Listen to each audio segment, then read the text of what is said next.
नमस्कार दोस्तों, UPPSC daily news में आपका स्वागत है। मैं हूं अलका पांडे और यूपीपीसीएस 2021 में जिन लोगों का चयन हुआ, कुछ लोगों का आपने इंटरव्यू देखा हुआ है और आज फिर से हम उसी सीरीज़ में एक बेहतरीन इंटरव्यू आपके सामने लेकर आए हैं। हमारे साथ हैं अभय कुमार गौतम, जिनका चयन हुआ है डिप्टी जेलर के पद पर और इनकी रैंक आई है 29। तो चलिए हम इनसे बात करते हैं। सबसे पहले सर अपना कीमती समय देने के लिए आपका बहुत बहुत धन्यवाद और बहुत बहुत आपका स्वागत है। Thank you. थोड़ा सा अपने बारे में बताएं। मेरा नाम अभय कुमार गौतम है। मैं आजमगढ़ डिस्ट्रिक्ट से बिलोंग करता हूं। वर्तमान में लखनऊ में रहता हूं और मेरा पीसीएस 2021 में डिप्टी जेलर के पद पर चयन हुआ है और अभी एक दिन पहले ही लोअर पीसीएस के पद पर भी चयन हुआ है। थोड़ा अपनी फैमिली बैकग्राउंड के बारे में हमें बताएं। मेरे पिताजी अध्यापक हैं। 10वीं कक्षा में वो हिंदी पढ़ाते हैं और संस्कृत पढ़ाते हैं और माताजी हाउसवाइफ हैं। एक रूरल बैकग्राउंड से मैं बिलोंग करता हूं। आजमगढ़ डिस्ट्रिक्ट से मेरा रिलेशन है और वर्तमान में लखनऊ में रहता हूं मामा जी के साथ और यहीं से मैंने अपनी तैयारी को शुरू किया है। अच्छा, और एजुकेशनल बैकग्राउंड के बारे में बताएं। इंटरमीडिएट के बाद मैंने एक साल आईआईटी गोरा की तैयारी की। उसके बाद 2011 से 15 के बीच में मैंने गलगोटिया कॉलेज ऑफ टेक्नोलॉजी से मैंने सिविल इंजीनियरिंग से स्नातक किया है। अच्छा। और स्नातक करने के बाद फिर आपने कौन सी प्रिपरेशन की और फिर पीसीएस के लिए मोटिवेट हुए, वो हमें स्टार्टिंग से बताएं प्लीज़। स्टार्टिंग में तो मैंने कुछ प्राइवेट जॉब्स के लिए एफर्ट किया, लेकिन शायद इसमें सिविल इंजीनियरिंग में स्टार्टिंग में जॉब्स की बहुत प्रॉब्लम होती हैं। फिर मैंने कुछ समय तक 1-2 साल तक जेई और एई के एग्ज़ाम्स जो होते हैं उस पर एफर्ट किया। फाइनली कहीं सिलेक्शन नहीं हुआ। उसी बीच में मेरा HPCL एक जो गवर्नमेंट ऑफ इंडिया की एक PSU है, उसमें मेरा 1 साल के लिए एज ए ट्रेनिंग इंजीनियर पे चयन हुआ था और मैंने जब वहाँ से ट्रेनिंग कंप्लीट की तो फिर मुझे लगा कि अब मेरे पास क्या ऑप्शंस है, अब मैं क्या कर सकता हूँ। तो एक बेरोज़गारी का भी तमगा साथ में लगा था और अपनी घर की स्थिति बहुत अच्छी नहीं थी। तो मैंने 1-2 साल फिर मैं SSC CGL की तैयारी में लगा रहा। वहाँ पे कभी Tier 2 तक पहुँचता तो Tier 3 तक नहीं पहुँचता, फिर उसमें कभी कोर्ट केस हो जाता। तो बहुत हताश सा हो गया था कि अब करें तो करें क्या। अंदर से मन था कि कुछ बड़ी नौकरी करना चाहते हैं, लेकिन घर की स्थितियाँ ऐसी नहीं थी कि वो चीज़ें कर सकें। तो उसके बाद से जब मैं यहाँ लखनऊ आ गया तो हमारे मामा जी ने हमें बहुत सपोर्ट किया। उन्होंने कहा कि आप इस तैयारी में आइए, आपको वो सारी चीज़ें मिलेंगी जो शायद आप एस्पायर करते हो। आपको जो भी इज्जत शोहरत चाहिए आपको सब मिलेगा और जो भी आप एक पब्लिक वेलफेयर के लिए आप जो चीज़ चाहते हो वो भी आपको मिलेगा।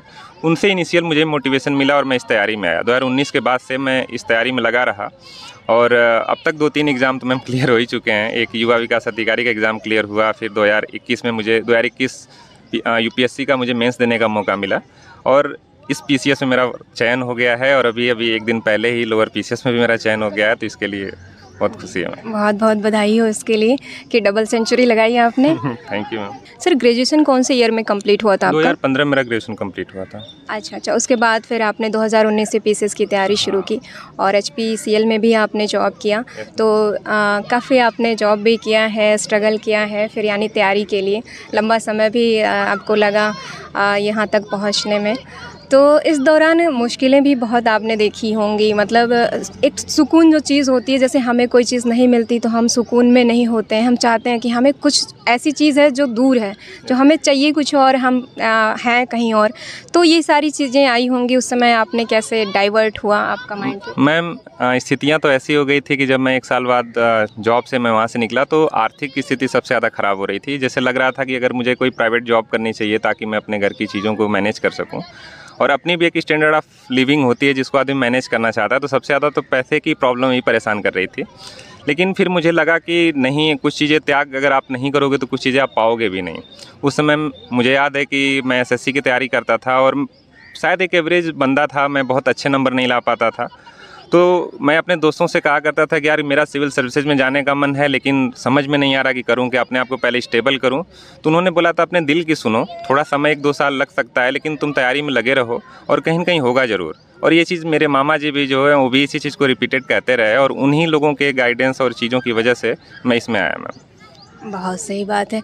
और फिर उन्होंने, मामा जी ने किस प्रकार से सपोर्ट किया, क्या किया? मैम, मामा जी जब अपनी प्रिपरेशन फेज में थे तो उन्होंने 4 या 5 बार पीसीएस का मेंस दिया था। हालांकि अंतिम चयन नहीं हुआ। इस समय वर्तमान में एक अच्छी जगह पर सचिवालय में पोस्टेड हैं, अच्छे पद पर हैं।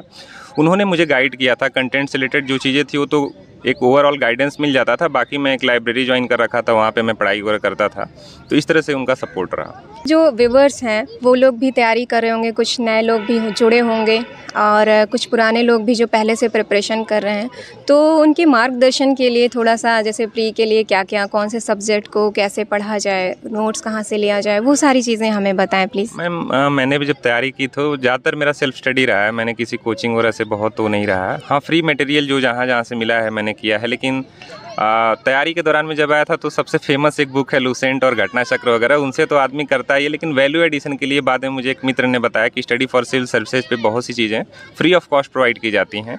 तो मैंने वहाँ से कंटेंट ज़्यादा गैदर किया था। वहाँ पे कुछ क्विज आती थी, उनको मैं प्रैक्टिस करता था, और फिर उनके चैनल पे जो प्लेलिस्ट थी, खासकर से सोशियोलॉजी ऑप्शनल के लिए, मेंस के लिए और प्री के लिए भी था, मेंस के लिए भी था, तो मैंने वहाँ से ज़्यादा हेल्प ली है। और बाकी मैम कुछ स्टैंडर्ड बुक्स फॉलो किया, जैसे कि मैंने सर बताया कि यूपीएससी की प्रिपरेशन में था तो बहुत सी स्टैंडर्ड्स बुक्स ज़्यादा मैंने पढ़ी है, और बाकी जो एडिशनल सोर्सेज हैं इसमें मैंने स्टडी फॉर सिविल सर्विसेज किया है, हेल्प लिया उसका। अच्छा, कुछ सब्जेक्ट वाइज बताइए थोड़ा डिटेल में, ताकि लोगों को लगे, और नोट्स कैसे बनाएं उसके लिए। नोट्स के लिए मैम एक चीज़ कह सकता हूँ कि नोट्स मैंने मल्टीपल फेज में बनाए थे। जैसे कि कुछ चीज़ें पहले पढ़ता था, अगर अच्छी लगती थी उसको जॉट डाउन करता था, नोट करता था, फिर बाद में लगता था ये चीज़ें मेरे दिमाग में था, छप चुकी हैं बार बार प्रैक्टिस कर करके, तो मैं उनको फिर से रिवैम्प कर लेता था, फिर से एक अलग पेज पे लिख लेता था, तो उससे एक मेंस लेवल पे एक अंडरस्टैंडिंग भी डेवलप होती थी, और आप उसको अपनी कन्वर्सेशन में हो या अपने मेंस में उसको ईजिली यूटिलाइज भी कर सकते थे। तो मैम मेरा नोट्स एक सादा कागज़ पे होता था, जब चाहे उसमें चीज़ें वैल्यू ऐड कर लेता था और जब चाहे उसमें से हटा लेता था। अच्छा, इस दौरान फिर जैसे होता है कभी एक बार जुनून आता है, तैयारी कर रहे हैं, फिर एक हफ्ते बाद क्या होता है वो टूट जाता है, ब्रेक होता है, और उस दौरान फिर कैसे हम मतलब कंटिन्यू रखें खुद को। मैम इस फेज़ से मैं बहुत गुजरा हूँ, चूँकि तैयारी का ऐसा फेज़ था कि मैं कभी डायरेक्टली यूपीएससी की या पीसीएस की तैयारी में नहीं आया। पहले मैं वनडे एग्ज़ाम की तैयारी करता था, तो जब वनडे एग्ज़ाम से जब मैंने स्विच किया तो मुझे बहुत ज़्यादा प्रॉब्लम्स आती थी, लगता था कि मुझसे ये नहीं हो पाएगा, बहुत ऐसा चीज़ है कि मैं नहीं कर पाऊँगा, तो बहुत हतोत्साहित होता था, फिर से कभी वनडे एग्ज़ाम में आने का मन होता था। लेकिन एक लेवल आया मैम, जब मैच्योरिटी आई थोड़ी सी, और जब एक इंटरनल मोटिवेशन आया, तो उसके बाद से लगा कि नहीं, मुझे 2-3 साल संघर्ष करना पड़े चलेगा, लेकिन मैं छोड़ूंगा नहीं। अब जो सोच लिया, जो ठान लिया, वो करना ही है। अच्छा, अब इस दौरान क्या होता है, जैसे कहीं पार्टी वार्टी चल रही है, घर में कुछ फंक्शन है और हमें यहाँ से जाना पड़ता है, रिश्तेदारी में कुछ लोग बुलाते हैं, तो ये भी होता है कि नहीं जाएंगे तो बुरा ना लग जाए। इस दौरान इन सारी चीज़ों को कैसे मैनेज करते थे? मैम ऐसे बहुत आवश्यक ना हो तो आप शादी वगैरह में जाने से बचिए। अगर घर के आसपास हो तो ठीक है, 1-2 घंटे का टाइम होता है, नॉर्मली शहर की शादियाँ इसी तरह से अटेंड की जाती हैं। लेकिन अगर आप अपना कीमती समय जो पढ़ाई का देना चाहिए, उसमें से वक्त निकाल के मत अटेंड करिए, मेरा ऐसा सजेशन है। अच्छा, यानी हमने डेली जितना सोच रखा है उतना हमें करना है। हाँ मैंने लाइब्रेरी ज्वाइन कर रखी थी, तो उसमें क्या था कि मेरा शेड्यूल फिक्स था कि दिन में 8 से 9 घंटे मुझे पढ़ने हैं, तो उसमें मैं पढ़ लेता था। बाकी अगर कोई बुलाता था कि भाई कहीं शादी में आना है, तो फैमिली के साथ चला गया, 1-2 घंटे अटेंड कर लिया, फिर चला आता था। सर, जैसे कि तैयारी करते हैं, कोई सब्जेक्ट है हमारा, एक बार पढ़ने पर तो वो तैयार होगा नहीं, हम रट तो पाएंगे नहीं, चीज़ों को ना समझ पाएंगे, तो कितनी कैसे पढ़ाई करें कि वो हमें पूरी तैयार हो जाए, कोई कहीं से भी प्रश्न आए, जैसे आप हिस्ट्री ही ले लीजिए, मॉडर्न इंडिया ले लीजिए या फिर मेडिवल, तो उसको कैसे पढ़ाई करें कि मतलब पूरा हमें एकदम तैयार हो जाए? मैम मुझे लगता है कि आप किसी हिस्ट्री को आप एक क्रोनोलॉजिकल ऑर्डर में नहीं पढ़ सकते हैं। क्रोनोलॉजी समझनी ज़रूरी है कि कौन सा इवेंट पहले हुआ, कौन सा बाद में हुआ, लेकिन ज़्यादा अच्छा होगा कि अगर आप उसको एक उसके अलग अलग एस्पेक्ट को अगर आप देखें कि हिस्ट्री का पॉलिटिकल है, सोशल, कल्चरल एस्पेक्ट, इस तरह से बहुत से एस्पेक्ट मिलते हैं। आप उस तरीके से देखते हो तो आप कंटेंट को न केवल अच्छे से याद रख सकते हो, बल्कि एक लंबे समय तक याद रख सकते हो। आप उसको मेंस में यूज कर सकते हो, प्रीलिम्स की इन्फॉर्मेशन उसके साथ गैदर कर सकते हो। इस तरह से मैंने पढ़ाई की थी मैम, एक कॉम्प्रिहेंसिव अप्रोच के साथ इस तरह से पढ़ाई की। अच्छा, हिस्ट्री के लिए जैसे कौन सी, पीसीएस के लिए तीन होती है, एक मेडिवल हो गई, एक मॉडर्न हो गई और एक एंशिएंट हो गई, कौन सा सबसे ज़्यादा महत्वपूर्ण है जिसे सबसे पहले ख़त्म कर दिया जाए? मुझे लगता है मैम मेडिवल हिस्ट्री को ज़्यादा इंपॉर्टेंस देनी चाहिए। मेडिवल हिस्ट्री अगर आपकी अच्छे से तैयार होते, एक बैकग्राउंड आपके लिए सेट हो जाता है, तब आप मॉडर्न हिस्ट्री में आप उसको अच्छे से स्विच कर सकते हैं। अच्छा, पहले मेडिवल पढ़ लें, फिर मॉडर्न, और फिर उसके बाद एंशिएंट भी मैम रिलेटेड है, लेकिन मॉडर्न और जो मेडिवल हिस्ट्री है काफ़ी एक दूसरे से रिलेटेड दिखती हैं। हम जब पढ़ना शुरू करते हैं तो हमको लगता है कि एक ट्रांजिशन फेज आता है कि अब इधर से इधर आप चले आए। अच्छा, फिर पॉलिटी तो बहुत बड़ा सब्जेक्ट है, एक मेन सब्जेक्ट है पीसीएस के लिए, तो उसके लिए क्या करें? मैम पॉलिटी एक ऐसी चीज़ है जो डे टू डे लाइफ में हम न्यूज़पेपर्स में पढ़ते हैं, कुछ ऐसे न्यूज़ में आती हैं चीज़ें। तो पॉलिटी को हमें केवल बुक से नहीं पढ़नी चाहिए, बाकी उसकी अंडरस्टैंडिंग होनी चाहिए कि जो भी चीज़ें डे टू डे लाइफ में हो रही है, हमारे न्यूज़पेपर्स में आ रही है या न्यूज़ में आ रही है, उससे रिलेट भी कर सकें। तो आप पॉलिटी को अंडरस्टैंड करिए, अपने डे टू डे लाइफ में उसको उतारिए, न केवल आप किताबों में आर्टिकल्स याद करिए। मैंने ऐसे मैम पढ़ाई की थी। अच्छा, तो फिर भी डे टू डे लाइफ में जैसे कुछ किताबें भी तो पढ़ते होंगे? किताबें मैं पढ़ता था, स्टैंडर्ड बुक्स मैंने पढ़ी थी, लक्ष्मीकांत को मैंने पढ़ा था, सुभाष कश्यप पढ़ा था, जिससे कि मेरी एक अंडरस्टैंडिंग डेवलप हो पाए। तो ये 2 किताबें मेरे लिए पॉलिटी में काफ़ी हेल्पफुल रही हैं। बाकी कुछ नोट्स थे। अच्छा, और फिर पर्यावरण का भी अहम रोल होता है, तो उसके लिए क्या करें? पर्यावरण के लिए मैम मैंने एक बुक्स पढ़ी थी शंकर आईएएस की, उससे मुझे एक अंडरस्टैंडिंग डेवलप हुई। उसके बाद से मैं बहुत से न्यूज़ में आर्टिकल्स आते थे जो कि क्लाइमेट चेंज पे बेस ज़्यादा होते थे, उनको मैं पढ़ता था। उसमें क्या मैम इशू बेस्ड चीज़ें पता चलती थी कि ये चीज़ अगर हो रही है तो उसका क्या रेमेडी है, क्या सल्यूशंस है। और मैं बहुत से ऐसे डॉक्यूमेंट्रीज भी देखता था कि जो कि स्टडी पे बेस्ड होती थी कि कैसे प्लास्टिक मैनेजमेंट हुआ, कैसे ये चीज़ें हुई। इस तरह की चीज़ें जैसे डाउन टू अर्थ वगैरह से डॉक्यूमेंट्री मिलती थी, मैं वहाँ से भी देखता था। और जियोग्राफी के लिए? मैम ज्योग्राफी के लिए चूँकि एक स्टैटिक सब्जेक्ट है, तो उसको मैंने बुक से पढ़ी थी, जो एनसीईआरटी की बुक्स आती हैं उससे भी मैंने पढ़ी थी, जीसी लॉन्ग और पढ़ी थी। और बाद में मैम ज्योग्राफी के ज़्यादातर टॉपिक्स देखते हैं कि एग्रीकल्चर से रिलेटेड दिखते हैं और इन्वायरमेंट से रिलेटेड दिखते हैं, तो ये सब करंट में चीज़ें चल रही होती हैं, तो मैं उससे कर लेता था मैम। अच्छा, ज्योग्राफी भी हो गया और ईवीएस भी हो गया, हिस्ट्री भी हो गई, पॉलिटी भी हो गया। अब अगला सब्जेक्ट हम बात करें तो इकोनॉमिक्स का भी रोल होता है, तो उसके बारे में बताएं कैसे पढ़ें? इकोनॉमिक्स का मैम बुक्स में जो एक कॉन्सेप्ट होते हैं वो तो प्रीलिम्स के लिए इम्पॉर्टेंट होते ही हैं। वो बुक के लिए मैंने एनसीईआरटी की पढ़ी थी, जो भी मैक्रो इकोनॉमिक्स की बुक होती हैं उसको मैंने पढ़ी थी। और मैम ज़्यादा मेरा इकोनॉमिक्स पढ़ने का तरीका रहा था करंट अफेयर बेस्ड मैंने चीज़ें पढ़ी थी कि वर्तमान में कैसे फिस्कल पॉलिसी, मॉनेटरी पॉलिसी, कैसे आरबीआई और गवर्नमेंट मिलके ग्रोथ मॉडल पे और डेवलपमेंट मॉडल पे काम कर रहे हैं। इस तरह से ब्रॉडर चीज़ों को मैं समझता था, और इंटरनेशनल इवेंट्स कैसे डोमेस्टिक इकोनॉमिक्स को इम्पैक्ट करते हैं, इस तरह की अंडरस्टैंडिंग के साथ जब आप चीज़ों को पढ़ेंगे। और जैसा कि सिलेबस दिया गया है कि आपके मेंस लेवल पे जो है इंडियन इकोनॉमी में क्या प्रॉब्लम्स हैं जिसकी वजह से जो इंडियन इकोनॉमी फेस कर रही है, तो इसके ज़्यादातर मटेरियल तो आपको न्यूज़पेपर्स में ही मिल जाते हैं और न्यूज़ वगैरह में चीज़ें आती रहती हैं, तो यहाँ से करिए। कुछ कॉन्सेप्ट्स के लिए बुक्स पढ़ना बहुत ज़रूरी है और इशू बेस्ड चीज़ें पढ़ना ज़्यादा ज़रूरी है पीसीएस के लिए। अच्छा, सारी लगभग कुछ सब्जेक्ट तो कवर हो गए। अब बात आती है करंट अफेयर की, और करंट अफेयर को कहाँ से पढ़ा जाए, कौन से न्यूज़पेपर पढ़े जाएं, उसके बारे में बताएं। और थोड़ा यूपी के बारे में कैसे पढ़ाई की वो आप बताएं प्लीज़। मैम करंट अफेयर के लिए मैंने कुछ मैगजीन्स भी फॉलो की थी, और न्यूज़पेपर में जैसे द हिंदू और इंडियन एक्सप्रेस था, तो कभी द हिंदू मंगा लेता था, कभी इंडियन एक्सप्रेस मंगा लेता था। वहाँ से मेरा मटेरियल मतलब था एक तरह से करंट अफेयर का। बाकी मैंने स्टडी फॉर सिविल सर्विसेज से जो मंथली कंपाइलेशंस मैगजीन्स आती थी, मैं उसको भी फॉलो करता था, तो उससे एक ओवरऑल जो भी टॉपिक होते थे सारे कवर हो जाते थे। न्यूज़पेपर से आपको एक डिटेल पर्सपेक्टिव पता चलता था, और आपको लगता था कि कोई चीज़ छूट ना जाए, तो उसके लिए मैं स्टडी फॉर सिविल सर्विसेज को फॉलो करता था, उसकी मंथली मैगजीन को। और यूपी स्पेशल के लिए? यूपी स्पेशल के लिए मैम वो भी स्टडी, मतलब ज़्यादातर मेरा फॉर्डर रहा है प्रीलिम्स ओरिएंटेड और कुछ हद तक मेंस ओरिएंटेड। ये मेरा स्टडी फॉर सिविल सर्विसेज से रहा है मैम। बहुत अच्छी बात है, बहुत काम आया ये फिर। अच्छा, अब अगर हम जैसे न्यूज़पेपर पढ़ें तो 16 से 18 पेज का होगा, फिर उसको कहाँ से हम पढ़ें जो हमारे लिए सिर्फ हो, उसको पढ़ करके नोट्स कैसे बनाएं, वो सारी चीज़ें? इसके लिए मैम सिलेबस की बहुत अच्छी अंडरस्टैंडिंग होनी चाहिए कि आपके जो भी सिलेबस में चीज़ें वो कहीं न्यूज़पेपर में किसी न किसी टॉपिक से रिफ्लेक्ट होती है, लेकिन उसमें सारी चीज़ें इंपॉर्टेंट नहीं होती। कुछ लोकल न्यूज़ होती हैं, उनको उसी एंगल से पढ़ना चाहिए, और जो आपके सिलेबस से डायरेक्टली लिंक है आप उसको न्यूज़पेपर से डिटेल में पढ़िए। जैसे खासकर से एडिटोरियल वगैरह लोग बताते हैं, मैंने भी फॉलो किया है मैम, तो एडिटोरियल से काफ़ी हेल्प मिली। एक आपका पर्सपेक्टिव डेवलप होता है, एक एनालिटिकल अप्रोच आपकी डेवलप होती है न्यूज़पेपर से।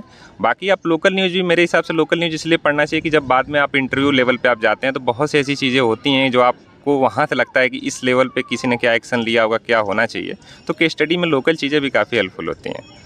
अच्छा, तो अभी प्री का सारे सब्जेक्ट तो हो गए लगभग, अब सीसेट की तैयारी है, उसके लिए थोड़ा सा बताएं।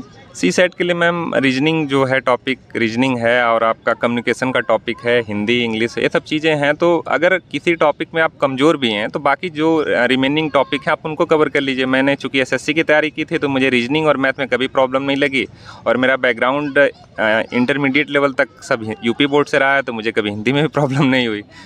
लेकिन लोगों को ये सजेस्ट करूंगा, जो भी व्यूवर्स हैं, अगर उनको किसी पर्टिकुलर टॉपिक में दिक्कत होती है तो आप उस टॉपिक को थोड़ा सा कम एफर्ट दें, बाकी पे ज़्यादा एफर्ट दें, ताकि ओवरऑल हमको सीसेट क्लियर ही तो करना है। अच्छा, जिनका मैथ्स और रीजनिंग बैकग्राउंड नहीं रहा वो कैसे करें फिर? अगर नहीं रहा है तो कुछ बेसिक टॉपिक होते हैं, जैसे परसेंटेज है, रेशियो प्रोपोर्शन है, उस टॉपिक को अच्छे से कवर कर लें, क्योंकि उसके एप्लीकेशन ज़्यादातर आते हैं। और कुछ ऐसे क्वेश्चंस होते हैं जो बार बार रिपीट होते हैं, आप उसकी प्रैक्टिस कर सकते हैं कि इसके पर्टिकुलर लगाने का तरीका क्या होता है। और जिस चीज़ में उनका एक रहा है कि जिसमें बेहतर कर सकते हैं, जैसे कम्युनिकेशन के कुछ क्वेश्चंस हैं रिपीटेड आते हैं, आप उस पर वर्क कर लें। इंग्लिश वगैरह अगर अच्छी है तो उस पर वर्क कर लें। मतलब ओवरऑल ये है कि जो आपका कमज़ोर पक्ष है उस पर थोड़ा सा कम एफर्ट करें, जो मजबूत पक्ष है उस पर ज़्यादा एफर्ट करें। अच्छा, न्यूज़पेपर पढ़ते समय क्या लिखना विखना भी होता है? वो हर डेली का नोट्स बनाना होता है? डेली का नोट्स बनाना इतना इंपॉर्टेंट नहीं, क्योंकि न्यूज़पेपर में बॉल टू बॉल कमेंट्री होती है। एक दिन में कुछ हुआ, उसका डेवलपमेंट एक महीने तक, एक हफ्ते तक चलता रहता है। अगर आपको लगता है कि कुछ उसमें कुछ इंपॉर्टेंट स्टैटिक्स हैं जिसको आप यूज कर सकते हैं अपने मेंस लेवल पे, तो आप उसको एक पेपर पे लिख लीजिए, लेकिन समरी मत बनाइए हर चीज़ का। क्योंकि बहुत बच्चों को मैंने देखा है कि वो पर डे का एक समरी बनाने लगते हैं। वो तो कहीं न कहीं आपको किसी कंपाइलेशन मैगजीन में या जहाँ से भी आप पढ़ते होंगे मिल ही जाएगी। आप न्यूज़पेपर को पढ़िए, थॉरली पढ़िए कि आप उसके पीछे क्या रहा है मोटिव ऑथर का, आप उसको समझ सकें। अच्छा, अब ये चीज़ें हो गई, जैसे आपने द हिंदू पढ़ा, इंडियन एक्सप्रेस पढ़ा, तो ये इंग्लिश न्यूज़पेपर है। Yes ma'am. हिंदी में पढ़ने के लिए कौन सा पेपर फॉलो किया जाए? मैम हिंदी के लिए दैनिक जागरण और ये हिंदुस्तान आते हैं, खासकर से यही, जहाँ तक महानगर वगैरह हैं और गांव ग्रामीण परिवेश में देखा जाए तो अमर उजाला वगैरह आता है वहाँ पे, या राष्ट्रीय सहारा आता है। कंटेंट रहता होगा ना सारा? कंटेंट मैम थोड़ा सा मुझे एक पर्सनल लेवल पे देखा है तो हिंदी न्यूज़पेपर में कुछ कंटेंट रिलेटेड प्रॉब्लम्स लगती हैं। उतना ज़्यादा कंटेंट नहीं मिलता, लेकिन न्यूज़पेपर कंटेंट के लिए मैम नहीं पढ़ा जाता। मेरी जो अंडरस्टैंडिंग है कि न्यूज़पेपर में ऑथर्स का क्या ओपिनियन है, वो किस पक्ष को रखना चाह रहे हैं, आप उस अंडरस्टैंडिंग को समझ सकें। बाकी तो आपके पास और भी चीज़ें होती हैं कि मार्केट में कोई मैगजीन ले लीजिए, वहाँ से आपको कंटेंट मिल जाएगा। अच्छा, कुछ मैगजीन वगैरह ली थी आपने? हाँ मैम, मैंने मैगजीन ली थी। मैं स्टडी फॉर सिविल सर्विसेज का जो कंटेंट होता था उसको प्रिंट आउट करा लेता था, वहाँ से पढ़ लेता था। मतलब और लगभग हाँ, वहीं से रहा। ज़्यादातर मेरा होगा। अच्छा, प्री का तो सारा कुछ हो गया, बात आती है अब मेंस की तैयारी की। तो मेंस का हिंदी का आपने कहाँ से प्रिपरेशन किया? मैम एक आदित्य पब्लिक की बुक थी, शायद इलाहाबाद में ज़्यादा फेमस है, मुझे किसी दोस्त ने बताया, तो मैंने उस बुक्स को पढ़ा था। इसके पहले और भी बुक्स पढ़ी थी, लेकिन शायद उतने ऑर्गेनाइज्ड मैनर में वहाँ पे कंटेंट नहीं थे। यहाँ से मैंने पढ़ा तो मुझे काफ़ी हेल्पफुल लगी, और बहुत ज़्यादा ऑब्जेक्टिव क्वेश्चंस होते थे, उसकी प्रैक्टिस कर लिया था तो उसमें फ़ायदा मिल जाता था। और बाकी जब एक पेपर इसमें होता है, ये जो कि मेंस में इवेल्युएट होता है, तो उसके लिए इसकी जो अंडरस्टैंडिंग थी वो काम आई, और बाकी कुछ एनालिटिकल चीज़ें होती हैं जिस पर लिखना वगैरह, वो मुझे कभी दिक्कत रहा नहीं उसमें। अच्छा, और हिंदी के बाद फिर ऐसे का कैसे होता है, कहाँ से? इससे का मैम जो आप पढ़ाई करते हैं जीएस में, उसका एक एनालिटिकल पहलू होता है, एक भावनात्मक पक्ष होता है जो ऐसे में पूछा जाता है। ऐसे में आपसे अपेक्षा ये नहीं होती कि जितना ज़्यादा कंटेंट आप पढ़े हो बस उसको डिलीवर करो। तो ऐसे के लिए मैम मैं कुछ बीबीसीज़ वगैरह, BBC डाउन टू अर्थ वगैरह, इन सब की डॉक्यूमेंट्री देखता था, या लोकल न्यूज़ भी देखता था। कहीं से कुछ मिल गया, हिंदी में मिल गया तो हिंदी में ठीक, इंग्लिश मिल गया तो इंग्लिश में ठीक, जहाँ से मिल गया उसका एक भावनात्मक पक्ष रखने की कोशिश करनी चाहिए इससे में। अच्छा, और जीएस पेपर 1 के लिए? मैम जीएस पेपर 1 के लिए चूँकि स्टैटिक टॉपिक ज़्यादातर होते हैं, तो उसमें आप जहाँ से भी पढ़ते हो, मुझे कोई उसमें वो नहीं है, आप जहाँ से भी पढ़ते हो वहाँ से पढ़िए, लेकिन रिपीटेड रिवीजन बहुत ज़रूरी है। आप प्रीवियस ईयर पेपर्स को देख लीजिए कि कैसे क्वेश्चंस आ रहे हैं, उस हिसाब से अपनी पढ़ाई को करिए। और पेपर 2? मैम सारे पेपर के लगभग यही स्ट्रेटजी है, बस ध्यान ये देना है कि कुछ टॉपिक डायनामिक नेचर के होते हैं, जो कि वर्तमान परिदृश्य में जो चीज़ें चले तो उसके सापेक्ष में क्वेश्चन पूछे जाते हैं, तो आप उनको करंट अफेयर के बेसिस पे कवर करते रहिए। और मैम कोई चीज़ पेपर 1 और पेपर 2 के हिसाब से नॉर्मली नहीं होती है। मैं जो जानता हूँ कि कोई इशू होता है, उसके कुछ ना कुछ एस्पेक्ट पेपर 1 में दिखते हैं, कुछ सोसाइटी में दिखते हैं, कुछ IR में दिखते हैं, अलग अलग जगहों पे दिखते हैं। तो एक इंटीग्रेटेड मैनर में आप तैयारी करिए। आप पेपर 1 और पेपर 4 को एक अलग अलग डायरेक्शन मत देखिए। आप ये सोचिए कि एक चीज़ के कई सारे पक्ष हैं, कई सारे पहलू हैं, वो अलग अलग पेपर में दिखेंगे आपको। अच्छा, सर आपका ऑप्शनल क्या था और मीडियम कौन सा था? मैम मैंने इंग्लिश मीडियम से दिया था और ऑप्शनल मेरा सोशियोलॉजी था। सोशियोलॉजी के लिए तैयारी कैसे किया आपने? मैम स्टार्टिंग में मैंने बेसिक NCERT की एक बुक थी उसको पढ़ा था। उसके बाद से मैंने कुछ दोस्त मेरे थे, उनके नोट्स मिल गए थे, उससे किया था। और एक नितिन सांगवान करके एक बुक थी, उससे भी कुछ चीज़ें पढ़ा था। और फाइनली जब एक अंडरस्टैंडिंग डेवलप हो गई तो मुझे स्टडी फॉर सिविल सर्विसेज की प्लेलिस्ट जब मैंने देखा तो वहाँ पे कुछ चीज़ें बाइलिंगुअल पढ़ाया गया था, और वहाँ से मुझे पूरा कॉम्प्रिहेंसिव वहाँ से मुझे एक सिलेबस मिल गया, तो मैंने वहाँ से कंप्लीट किया। अच्छा, ऑप्शनल का सिलेक्शन करते समय क्या ध्यान रखना चाहिए? मैम डिपेंड करता है कि आपको इंटरेस्ट किस में ज़्यादा है, और ये भी देखना चाहिए कि किस में नंबर मिल रहे हैं पास्ट में। अगर पास्ट के बेसिस पे भी आप डिसाइड कर सकते हैं, लेकिन ये कोई पास्ट में किस सब्जेक्ट में ज़्यादा नंबर मिला है, किस में, इसलिए एक अलग चीज़ होती है। आपका इंटरेस्ट किस में ज़्यादा है, क्योंकि एक ऐसा सब्जेक्ट होता है जिसमें आपकी अंडरस्टैंडिंग चेक की जाती है। तो मुझे सोशियोलॉजी इसलिए अच्छा लगा क्योंकि इसके जो टॉपिक थे, जो सिलेबस था उससे मैं बहुत ज़्यादा फेमिलियर था। मैं समझ पा रहा था कि इनसी सिस्टम कैसे वर्क कर रहा है, सारी चीज़ें समझ में आती थी। और कहीं न कहीं ओवरऑल जो भी हम पढ़ाई करते हैं उसका सारा इम्पैक्ट सोसाइटी पे पड़ता है। तो एक सोसाइटी को बेहतर तरीके से समझने के लिए भी सोशियोलॉजी ज़्यादा ज़रूरी है। तो मेरा इंटरेस्ट सोसाइटी में ज़्यादा था और यही सारी वजह रही है मैम कि सोशियोलॉजी मैंने ऑप्शनल लिया था। अच्छा, ये नंबर का क्या आंकड़ा होता है? कितने नंबर प्री में होने चाहिए सिलेक्शन के लिए और मेंस में? मैम एक ऐसा टिपिकल क्वेश्चन है कि मैं बता नहीं पाऊंगा इसके बारे में, क्योंकि हर बार आयोग की जो कट ऑफ होती है चेंज हो जाती है। डिपेंड करता है कि क्वेश्चन का नेचर कैसा है, कितने सारे अभ्यर्थी बैठे थे, तो ये अलग अलग फैक्टर पर डिपेंड करता है। फिर प्री भी हो गया और मेंस हो गया, फिर ऑप्शनल भी हो गया। नेक्स्ट बात आती है जो वो है मोस्ट इम्पॉर्टेंट है, हम बात करेंगे इंटरव्यू के दौरान हमें क्या क्या सावधानी बरतनी होती है और कहाँ से कैसे तैयारी करनी होती है, वो सारी चीज़ें बताएं। मैम मेंस जैसे ही क्वालिफाई होता है और एक आता है कि आपका अब पर्सनैलिटी टेस्ट है या इंटरव्यू है, तो एक अलग ही हार्ट बीट बढ़ जाती है कि अब क्या करें। तो सब लोग कहीं न कहीं भागते हैं, लेकिन मुझे लगता है कि आप किसी के पीछे भागिए मत। अगर कहीं से गाइडेंस प्रोग्राम मिल जाए तो बहुत अच्छी बात है, एक आपको प्रैक्टिस हो जाती है। लेकिन आप इस चीज़ को सोचिए कि एक व्यक्तित्व परीक्षण आपका होता है, इसमें कोई आपसे नॉलेज नहीं चेक करता है, आपकी कैसी पर्सनैलिटी है। बहुत अच्छा हुआ कि जब अपने प्रिपरेशन फेज में तभी से अपना एक एटीट्यूड डेवलप कर लीजिए, जो कि जैसे भी एक्सपेक्ट की जाती हो कि ब्यूरोक्रेट का एटीट्यूड कैसा होना चाहिए। अगर उस पर आप अपना सोशलाइजेशन ही अगर आप उसी में कर लें तो बहुत बेहतर है। फिलहाल ये है कि आपको जो समय मिलता है आप उसमें मिरर के सामने प्रैक्टिस कर सकते हैं, अपने दोस्तों से साथ कन्वर्सेशन कर सकते हैं, ग्रुप में जूम कॉल पे आप इंटरव्यू कर सकते हैं और अपने चलने उठने, कपड़े पहनने का ढंग, हर चीज़ को आप वो कर सकते हैं। ये तैयारी के दौरान भी कर सकते हैं और बाद में भी आप कर सकते हैं।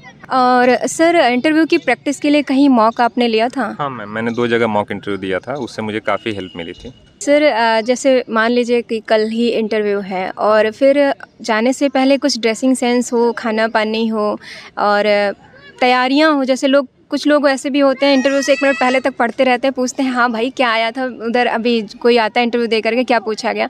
तो ये सारी चीज़ें वहाँ पे कैसे मैनेज होती हैं? मैम एक ऐसा कॉमन सा क्वेश्चन है जो कि शायद मैंने भी कहीं न कहीं फेस किया है। जब मैं इंटरव्यू जहाँ आयोग में गया था तो उसके 1 दिन पहले मैंने आयोग विजिट किया था। वहाँ से भी मैंने लोगों को आते जाते देखा तो तुरंत मीडिया वाले लोग खड़े थे, पूछते थे कि क्या पूछा। और अक्सर गार्जियन जो थे वो लोग ज़्यादा परेशान थे, वो लोग नोट कर रहे थे कि क्या क्वेश्चन पूछा गया। जैसे लग रहा था शायद वही क्वेश्चन अगली बार उनसे पूछ लिया जाएगा।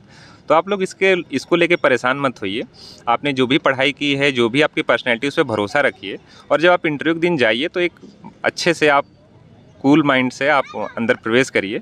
ड्रेसिंग सेंस का बहुत ध्यान रखिए। बहुत ऐसा नहीं कि अचानक से सब कुछ नया नया पहन के जाइए। अगर आपने कुछ नया शूज़ लिया है तो थोड़ा 1-2 बार उसको पहन लिए ताकि नॉर्मल सा लगे और अपने साथ जाएँ तो एक 2 एक्स्ट्रा ड्रेस कैरी करके जाएँ ताकि कभी अगर इन केस कुछ प्रॉब्लम हो जाए तो उसमें दिक्कत ना हो। तो अब सर हम जानना चाहेंगे, जैसे पढ़ाई के दौरान काफ़ी स्ट्रगल करना पड़ता है, तो वो अपने स्ट्रगल के बारे में थोड़ा बताएं और श्रेय आप किसको देना चाहते हैं, माता पिता, भाई बहन, और इन सब के बारे में बताएं किसका महत्वपूर्ण योगदान रहा?